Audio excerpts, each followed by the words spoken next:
Hey everyone, this is Michael again, and welcome to the Smackdown review.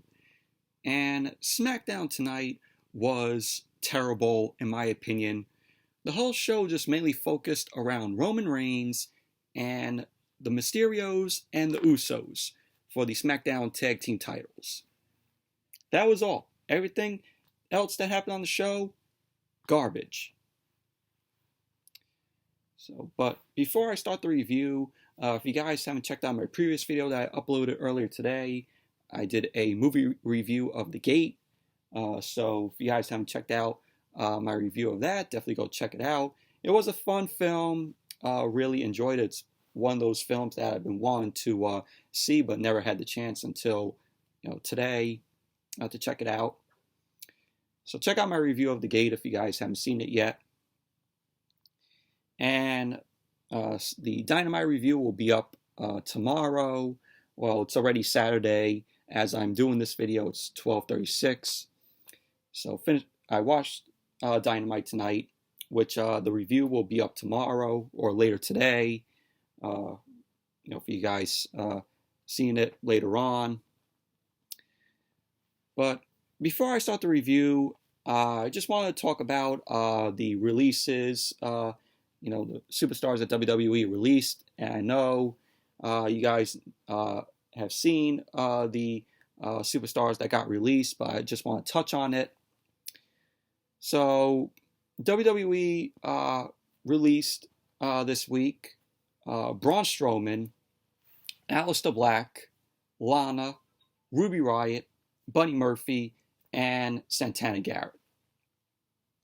And this happened on June 2nd. And Braun Strowman, getting released. I'm like, why would you release Braun Strowman? Really? I mean, Braun Strowman, let's face it, Braun Strowman did not have a good year this year. He was in that storyline with Shane with the whole stupid, and the whole Shane McMahon saying, oh yeah, Braun Strowman got F's on his report card. Yeah, Braun Strowman, in my opinion, he did not have a good year this year. And where does Braun Strowman go? Maybe he'll go back to the Indies. Who knows? As much as I want to see him in AEW, there won't be. I think Tony Khan is not throwing money at Braun Strowman to go to AEW. I think Braun Strowman is just going to be on the Indies. But yeah, Braun Strowman got released. And then Aleister Black. Aleister Black, why would you release him? This guy had everything going for him. But WWE failed to see, how to push Aleister Black and how to use him. I see Aleister Black going to AEW. He would fit perfectly there. But we gotta know what's happening because Thea Trinidad, Zelina Vega, she might be possibly signed with WWE. But who knows? So Aleister Black, I could see going to AEW. But I don't know how WWE fucked up with Aleister Black. And they had a feud that they were going to do with him and Big E, where Aleister Black ended up coming down and he delivered the Black Mass to Big E. And now, with his release, that whole thing was just absolutely pointless now. So, Lana. I can see why Lana got released. I mean, let's face it. Lana was absolutely terrible in the ring. She was only good at managing Rusev. The whole Lana and Bobby Lashley thing, that was fucking terrible. But Lana is going to AEW. She's going to manage her husband Miro down there. I can see Lana going there because of her husband. So I wouldn't be surprised to see Lana debut in AEW, and hopefully, Tony Khan, he signs Lana, and she does not make her compete in the ring. Just have her manage her husband, Miro, and that's it. Keep her out of the ring. And then we had Ruby Riott. Ruby Riott got released. Ruby Riott, very talented, one of my favorite superstars in the women's division. Liked the Riott Squad with her and Liv Morgan and Sarah Logan. And then Sarah Logan went off, got released, had her baby. And then they put the Riott Squad back together where it's just only Ruby and Liv. And pretty much that went nowhere. Ruby Riott released. Liv Morgan, which I will get to when I talk about SmackDown tonight, she ended up facing Carmella. So yeah, Liv Morgan, I'll get to that. So, but wherever Ruby Riott goes, I would be glad whoever signs her. She could go to the Indies, or she could sign with Impact or AEW. So, but imagine if Ruby Riott is in AEW. It would make that division a whole lot more better. And then we have Buddy Murphy. Buddy Murphy, very talented guy in the ring. I met him. He's an awesome guy. And, you know, this guy, he was in 205 Live. And then he was in this whole thing with Seth Rollins, you know, with the Messiah.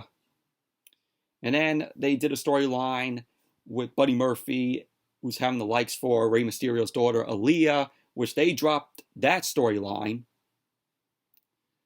But Buddy Murphy, really like to see where he goes. You know, I don't want to say all these guys, these superstars are going to AEW. They could go anywhere else. They could go to Impact or Ring of Honor, New Japan, or just go back to the Indies. You know, but we'll like to see where Buddy Murphy ends up going as of now.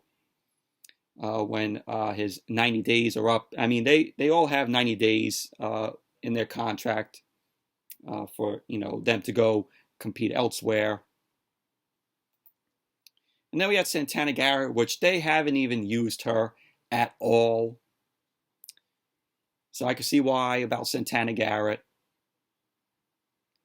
So those were the releases that WWE released on June 2nd, those superstars. And there was even rumors about Vince McMahon possibly selling WWE. We have to see if that's true or not. It's a rumor going around from what I heard and what I've read.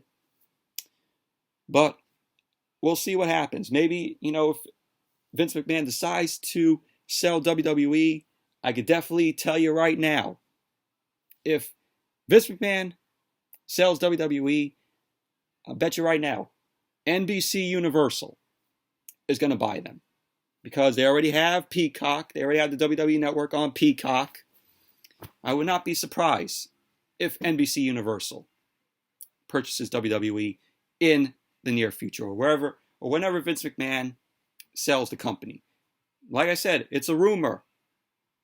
But we'll have to see when more information comes out. But anyways, let's jump right into the SmackDown review. So SmackDown opened up tonight, and we had Roman Reigns coming out. Roman Reigns came out along with Paul Heyman, no Jey Uso. So Reigns ended up coming into the ring. Reigns ended up getting on the mic, and he ended up saying that he believes in being very direct about how he's feeling. He wanted to say that he was not happy by the end of last week's SmackDown. But after counsel from Paul Heyman and a full week to chew on it, he's changed his position on the title shot for the Usos. Reigns ended up saying that it's no secret that he's the centerpiece and that everything revolves around him. Yes, when you are facing Roman Reigns, everything that Roman does and touches turns to gold. So he ended up saying that he's a giver, and he allowed this to happen. Reigns went on to say that Jimmy Uso said that he's going to win, and if he said that, he better win. So Reigns ended up saying, let's not waste time, because he has a lot on his plate. Reigns ended up telling Paul Heyman to bring him his cousins, the Usos. So Paul Heyman was barking at the timekeeper, and he was saying, bring out the Usos. So the Usos end up coming out, Jimmy and Jay. So they were fired up. Jay ended up showing love to Roman, and he ends up calling him the tribal chief. And Jimmy didn't call Roman the tribal chief. Reigns ended up saying that it's Jimmy's turn to acknowledge him.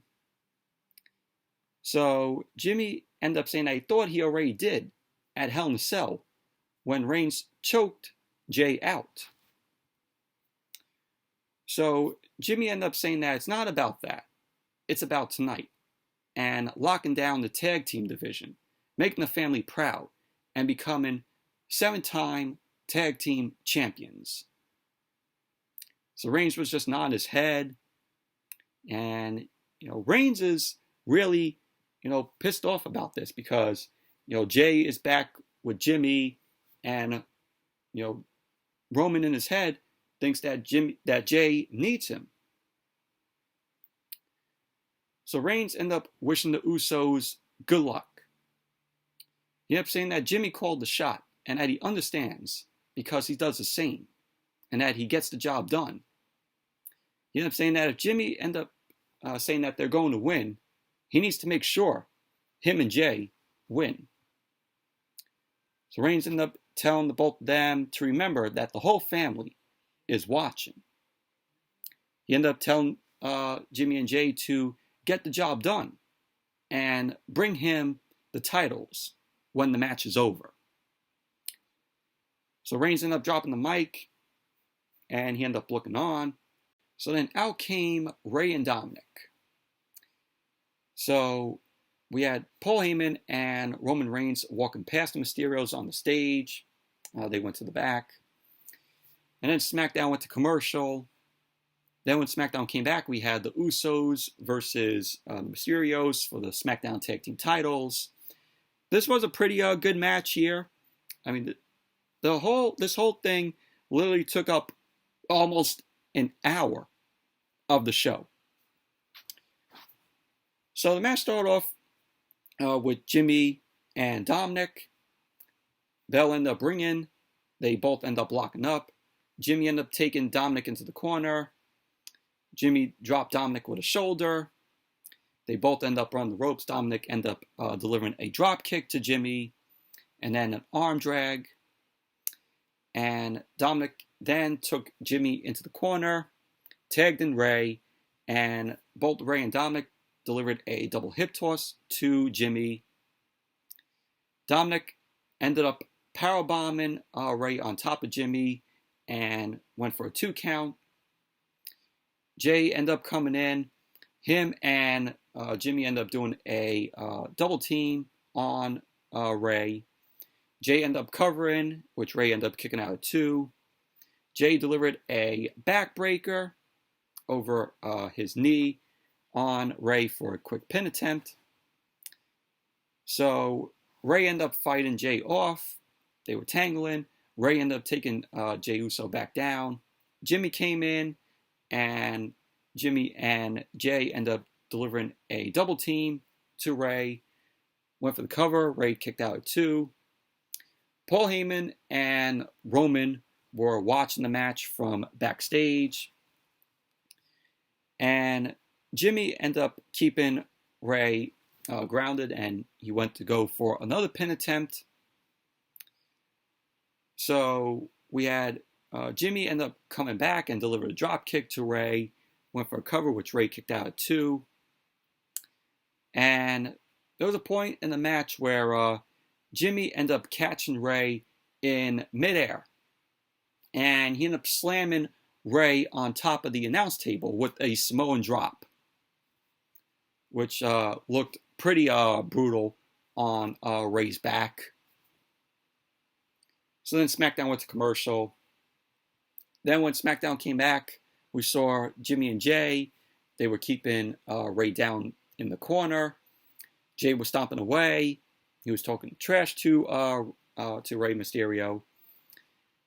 So Jay ended up delivering the backsplash in the corner to Rey.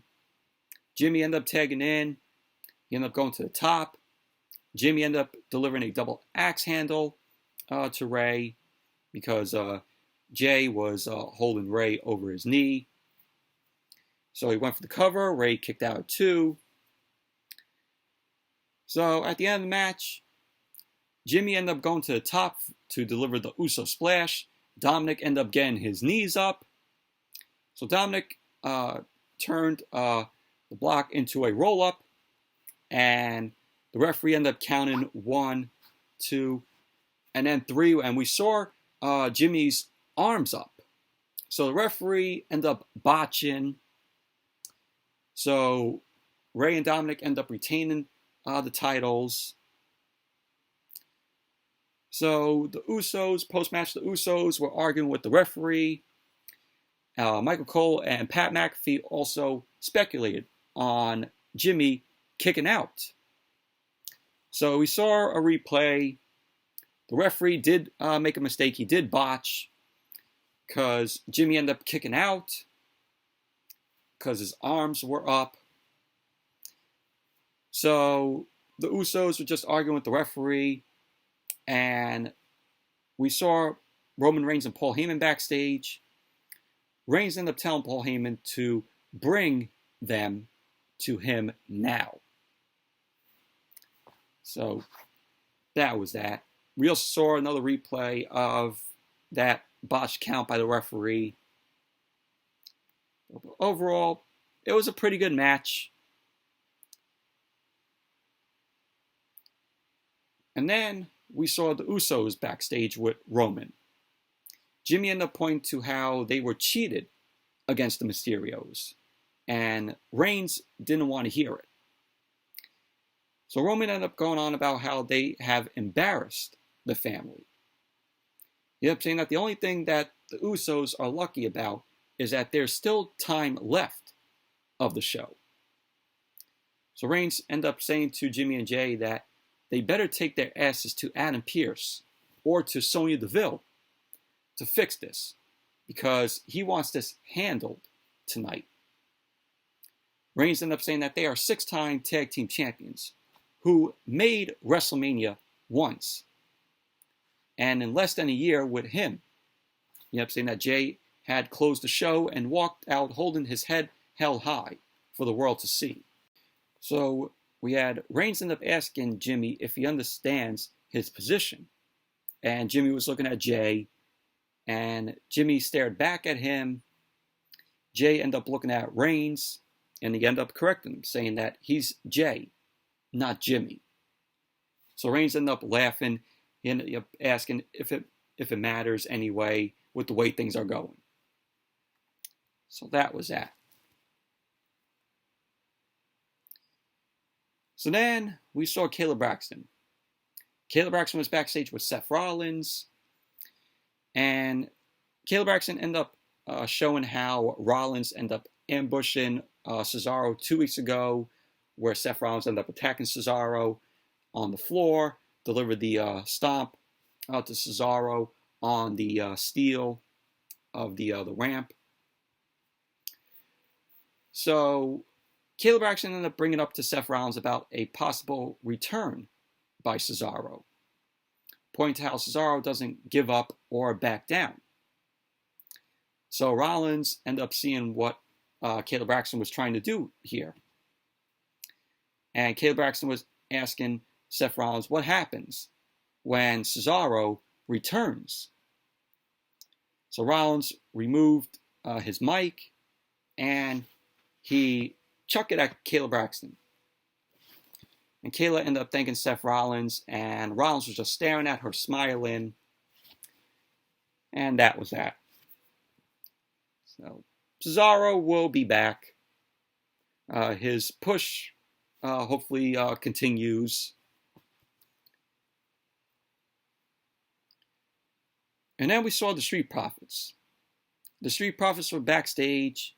Chad Gable ended up interrupting them.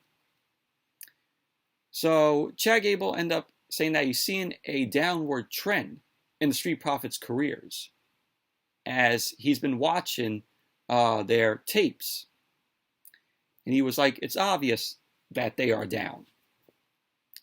So Chad Gable ended up asking if he can lead them as their manager, like he's done with Otis, if they want to unleash their inner alpha and let him get that smoke. So the Street Profits end up laughing at Chad Gable's offer, and both Dawkins and Ford end up telling Chad Gable that they are not interested. So the Street Profits end up walking off, and just Chad Gable was just staring at them, and that was that. And then we get to Carmella versus Liv Morgan. Oh my God. Liv Morgan. I feel so bad for Liv Morgan after, Ruby Riott has been released. So Carmella ended up coming out to the ring. Carmella ended up cutting a backstage promo saying how we've never seen anyone like her. She ended up saying that she's gorgeous and that she's fire and that she's the most beautiful woman in WWE. She ended up saying that when she steps in the ring with Liv, we won't be able to take our eyes off her. So that was what Carmella had to say. Carmella calling herself the most beautiful woman in the company. There's one in many who are beautiful in the company. So we had SmackDown go to commercial. Then when SmackDown came back, the Usos ended up interrupting Adam Pearce and Sonya Deville. And they were saying to them about how the referee made a bad call. Pearce ended up telling them that the referee's call is final. But Sonya Deville ended up saying that the Usos were done wrong, and they will review what happened. And then they will inform Jimmy and Jay of their decision. So that was that. And then we went back to the ring, and we had Liv Morgan come out. We had a promo from Liv Morgan where Liv was just knocking Carmella on her looks and promising to give her a makeover with her boots. So a little promo from Liv Morgan. So the match was just meh, in my opinion. Match started off with Carmella slapping Liv around. Liv ended up chasing Carmella around.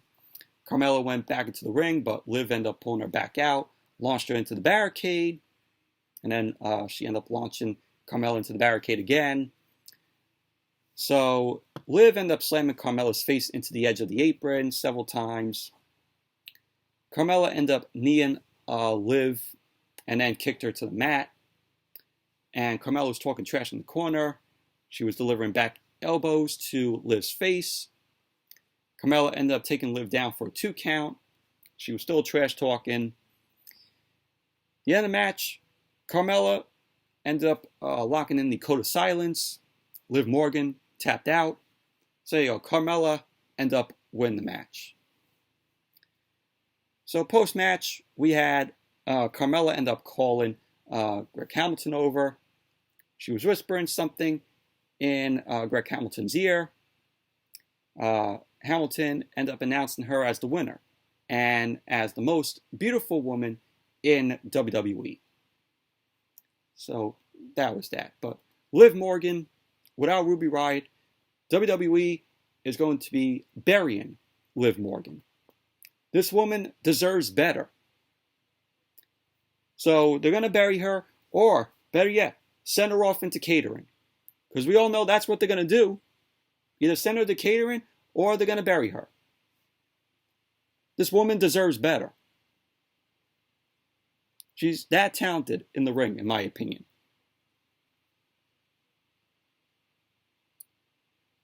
So then we had the Mysterios backstage.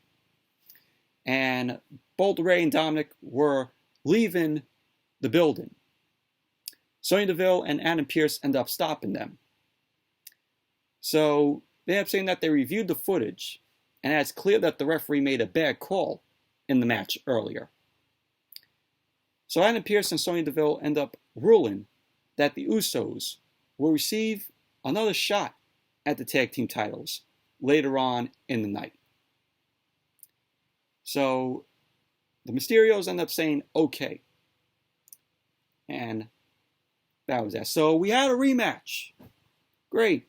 SmackDown going the Monday Night Raw route here. Just awful. Not only did we have to watch the match at the start of the show, it was also in the main event. What was so different in the main event that we did not see in the match that took place earlier in the night?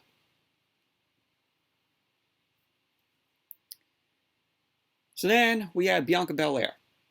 She ended up coming out. Bianca ended up saying that ever since she won the SmackDown Women's Championship from Sasha at WrestleMania, Bayley has been so pressed, and that she hasn't done anything about it but just laugh. And I'll admit, this feud with Bianca and Bayley is just based on Bayley just laughing. Yeah, that's what this whole feud is based upon. Bayley's laugh. Bianca ended up saying that Bayley should realize the WWE Universe isn't laughing with her, but at her. She ended up admitting that Bayley's laugh is getting to her more than she actually thought it would. So Bianca ended up saying that Bayley isn't the first person to try her. She went on about how people have been trying her since she was 3 feet tall. Bianca went on to say that she left all those people in the dust and that she found success. She ended up going on to say that she has dealt with the teasers, the doubters, and also the bullies. She ended up saying after all she's been through, she's never had someone laugh at her in her face. She ended up saying that that's utter disrespect and that she's not standing for that. So Bianca ended up saying this is what she proposes. So Bianca proposed to challenge Bayley, and she ended up wanting Bayley to take her crackling self and meet her in the ring at Hell in a Cell. So Bianca ended up promising Bayley won't be laughing then. So Bianca was waiting for Bayley. She was calling out for Bayley to come to the ring. So she was asking if she's going to come accept this challenge or what. So then we start hearing Bayley just laughing. And at first we don't see her. So Bianca was looking around the Thunderdome. Bayley then finally appeared on the screen. She was taunting Bianca. Bayley has been laughing at people like Bianca her whole life, she ended up saying. Bayley ended up saying that she's even not there and that she's via satellite. No, it wasn't via satellite. It was somewhere in the Yuengling Center where Bayley's just sitting there and just delivering her promo. So Bayley was shown sitting in a room with photos of herself on the walls. She ended up saying that she calls it her sanctuary, where she is able to find peace. Bayley ended up saying that she accepts Bianca's challenge. She ended up saying that when she beats Bianca for the SmackDown Women's Championship, she will be laughing but she won't be the only one laughing. So Bayley continues to laugh. Bianca ends up raising the SmackDown Women's Championship. And then the screens in the Thunderdome go dark. And so the screens in the Thunderdome started filling up with Bayley's satellite feed of just her laughing. So it was a Bayley dome of her laughing. So that was that. But overall, this segment was terrible. I mean, did we really need to have Bayley's face all over the screens on the Thunderdome just laughing? This is how you're booking Bayley. This is how this feud is going, based on just Bayley just laughing. You're going to base this feud over Bayley's laugh. Terrible. Just awful. This feud should be booked decently and not just base it on Bayley laughing.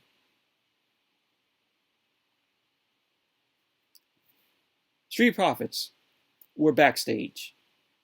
Otis was pacing in front of them. Otis ended up saying that they're out of line by turning down Chad Gable when he just wanted to help them. So Montez Ford ended up telling Otis that Chad Gable is holding him back.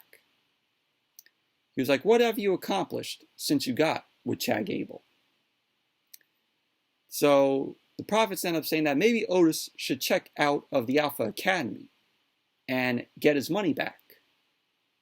So then Otis ended up dropping Montez Ford with a blow, and Otis ended up sending Angelo Dawkins into a production case, and that was that.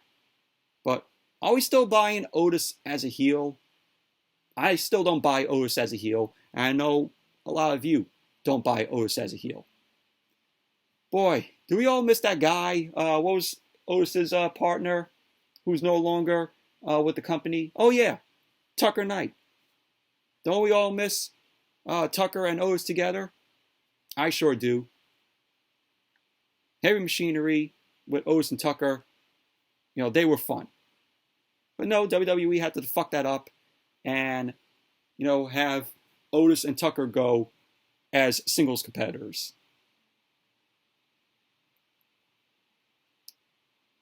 But we are still not buying, like I said, we are still not buying Otis as a heel. And then once again, another rematch with Corbin and Nakamura. This feud is based over a fucking crown. They're fighting over a fucking crown. So, Rick Boogs ended up coming out. Fan of Rick Boogs. Hopefully when the fans come back in attendance, we get to see Boogs in the ring, and this is a guy that if fans see this guy as potential, they're going to get behind this guy a lot. But then that's not a good sign because WWE could find ways to fuck up this guy. But hopefully, like I said, when fans come back in attendance, Rick Boogs competes in the ring, and the fans are going to get behind this guy. Hopefully that's the case if WWE does that. So Boogs was on the stage with his guitar. He ended up introducing Nakamura. I just like the pairing between Boogs and Nakamura. Boogs playing Nakamura's theme song on the guitar. So Nakamura ended up coming out still wearing the crown, Corbin's crown. I mean, what is so different than what we haven't seen for 3 weeks with Corbin and Nakamura? Same shit. Like I said, these guys are fighting over a fucking crown. So Corbin ended up getting the win. Corbin ended up using Nakamura's tights, grabbing on Nakamura's tights. So Corbin wins. Post-match, Corbin ended up going to ringside, grabs his crown. Corbin retreated to the ramp. Boogs ended up grabbing his leg, and he trips Corbin while he was still down. Nakamura ended up coming over, takes the crown back after delivering a kick to Corbin. Nakamura ended up placing the crown back on his head, and that was that. Same shit. So, moving on. So Kevin Owens was walking backstage. He was heading to the ring for his match with Apollo Crews. It was for the Intercontinental Championship. And Commander Aziz is barred from ringside. So Kevin Owens was walking backstage. And Commander Aziz ended up attacking Kevin Owens out of nowhere. Commander Aziz ended up destroying Kevin Owens. He ended up going to deliver the Nigerian nail to Kevin Owens. Officials end up stopping him, and Commander Aziz end up, pushing a production crate into Kevin Owens. So we saw Apollo Crews just standing there. He was like smiling after what Commander Aziz had did to Kevin Owens. So that was that. And then we had the match Kevin Owens versus Apollo Crews, Intercontinental Championship match. Commander Aziz barred from ringside. So Apollo Crews was in the ring, and then out came Kevin Owens. Kevin Owens was selling the beatdown by Commander Aziz. He was ready to fight. So the match ended up started. Kevin Owens ended up unloading some strikes on Apollo Crews, but Apollo Crews ended up hitting Kevin Owens' injured ribs. Apollo Crews ended up dropping Kevin Owens.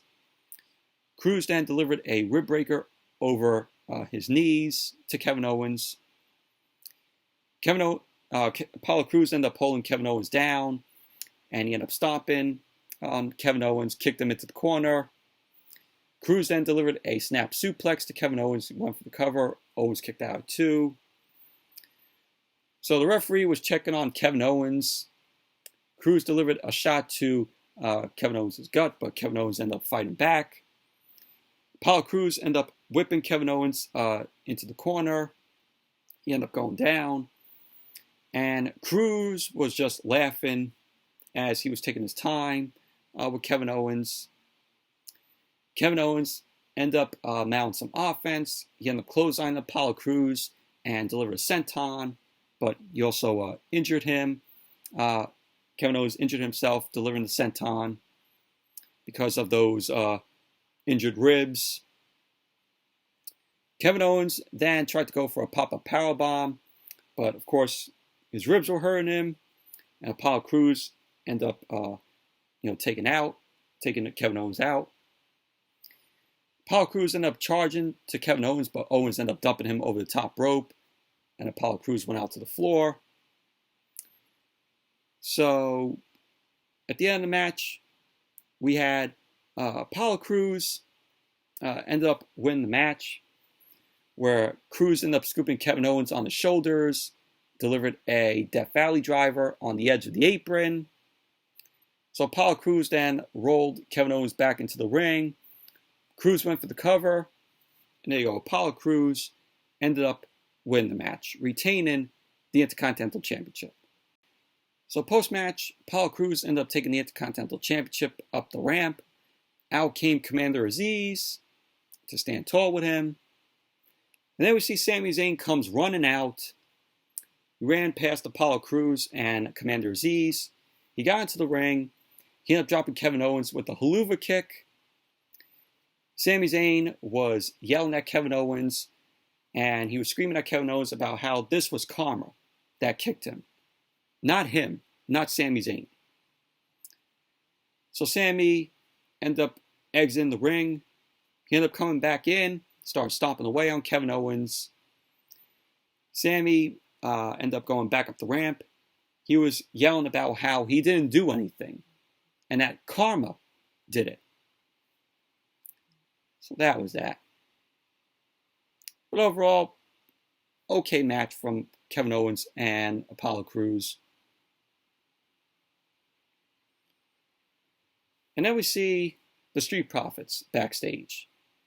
They were talking about Otis and Chad Gable. They ended up saying that they tried to give Otis good advice and that he didn't accept it. They ended up saying that Chad Gable was the only one being disrespectful. So the Profits ended up going on about how they're going to send Otis right back to the dump where he belongs, and that they will send Chad Gable with him. So the Profits end up saying that they want the smoke. So looks like we're going to be getting that next week. Profits versus Otis and Chad Gable.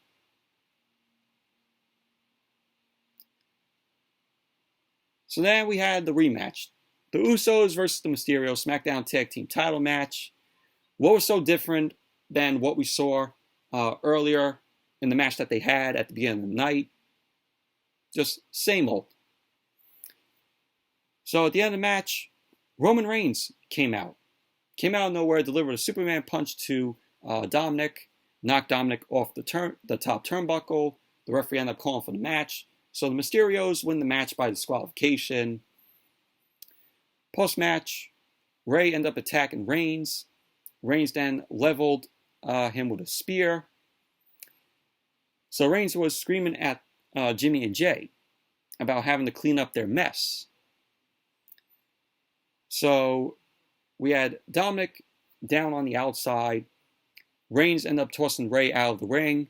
Ray ended up landing hard out on the floor. Reigns then grabbed Dominik and ended up launching him into the ring steps. So Reigns ended up launching Ray into the barricade and then launched Dominik into the barricade. Reigns then grabbed half of the ring steps.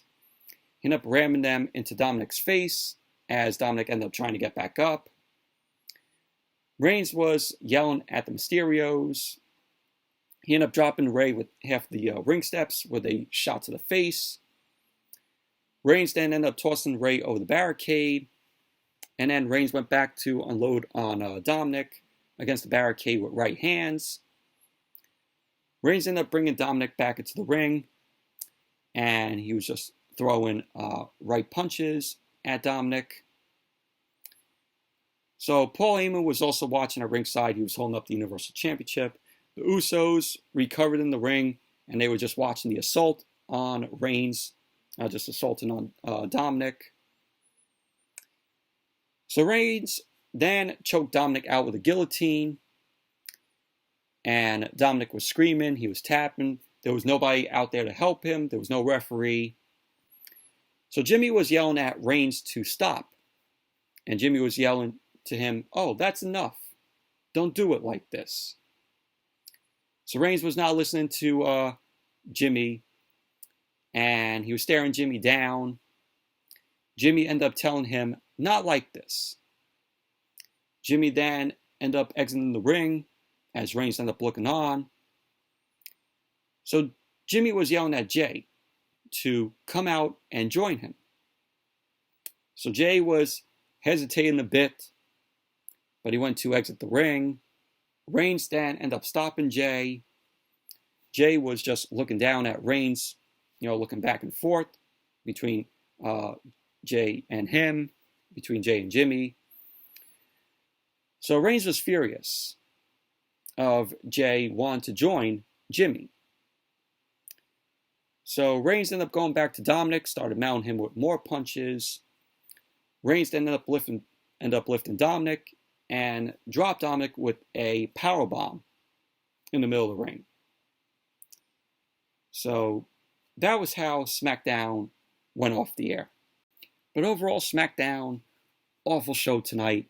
It was just mainly focused on Roman Reigns and the Mysterios and the Usos for the tag team titles. That's all the show was based upon tonight. But anyways, that's it for my review of tonight's SmackDown. Thank you all for watching. Hope you all enjoyed this review. Definitely give the video a thumbs up, comment, subscribe, and I will see you all later on today for the Dynamite review.